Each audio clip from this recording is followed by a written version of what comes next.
You're watching us here on Mad About Markets, and we're discussing the potential in India's hemp opportunity, the industrial hemp opportunity. And this is that part of the show where we talk about plants and trees. And no, we talk about maize and maize. Let it grow. The maize have a lot of red plants, Ritu. Well, they're both quite lush, so let's go with the greens. I'll go with the greens. And the biggest green is, of course, growing demand for natural and wellness products. The COVID told us, and that's sustaining natural products in. But you have to shell out a lot of money for these so-called natural products because there are cheaper alternatives out there. So that's a bit of a drag on the industry. That is a bit of a drag, but expanding presence of startups and investors and a lot more growth in this industry would perhaps reduce the per capita cost or the per unit cost of these products. That's still at a nascent space, but when you talk about expansion, there is a supply challenge because the cultivation is still quite limited. Yes, but there is a lot of industrial research which everyone's investing in with regards to hemp's advantages, and that may perhaps propel everyone to increase the supply. It probably would, but they have to deal with regulations differing in each state because the laws vary from state to state, and that's not very easy to get through. That isn't easy, but it's getting easier because of the announcements that have come by recently. The regulatory environment is getting a little more enabling. A little more enabling, yes, but the license cost is high, and that is a bit prohibitive. Well, if there is higher demand coming in from large FMCG and pharmaceutical companies once the efficacy has been established, then maybe these higher license costs may seem worth it. Well, let's face it, you and I are talking about it, but there's still, the social acceptance of hemp quite uncertain and, not so widespread. All arguments about this lay to rest when you say it will lead to an increase in agri-income. The farmers will prosper. But first, you have to get rid of the regulatory overhang if we're talking about all of this and for this kind of prosperity to come through. Take your points, Ritu, and put my points on that as well. But let's put them forth to our guests as well. Abhishek, your view on the revenue run rate that you guys are on, and more importantly, are you profitable? Because we're talking about a lot of people entering this space, but how do the unit economics work?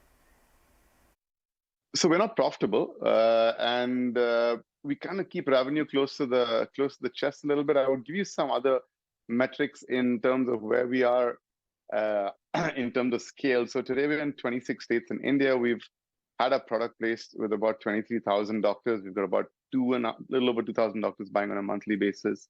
We've helped a little under 8 lakh women with menstrual pain related prescriptions. We don't track 100% of the prescription, but this feedback we get from the doctors. So in terms of scale, where I would say in terms of menstrual pain and solutions, that we're one of the biggest in the world. And in terms of medical cannabis, we are the biggest player in India.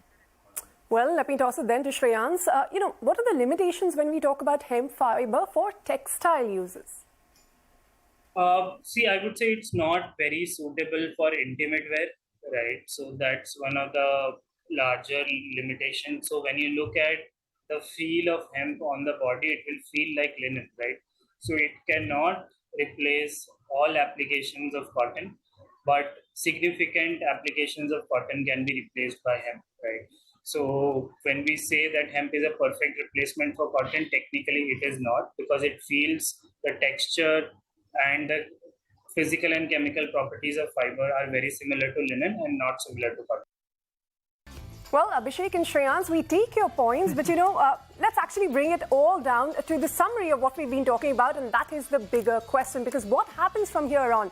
Is India's hemp industry ready to overcome the hump, or is it going to keep facing hurdles? Abhishek, your take. The IT industry grew from back end to front end. It took a long time because they said Indian enterprises were not sophisticated enough to buy SaaS. That's changed now. But for medical, we have no excuse, right? We're the center of every ailment in the world. Why should pain relief come on? I mean, opioid crisis, we're the next hotspot. The US is basically a trial version of what's going to happen in India if we don't solve it. So I think we have so much to solve. We have everything within. We have markets so large. We have a need so large. We have a growth potential of the next 75 years. Why would you build something to sell?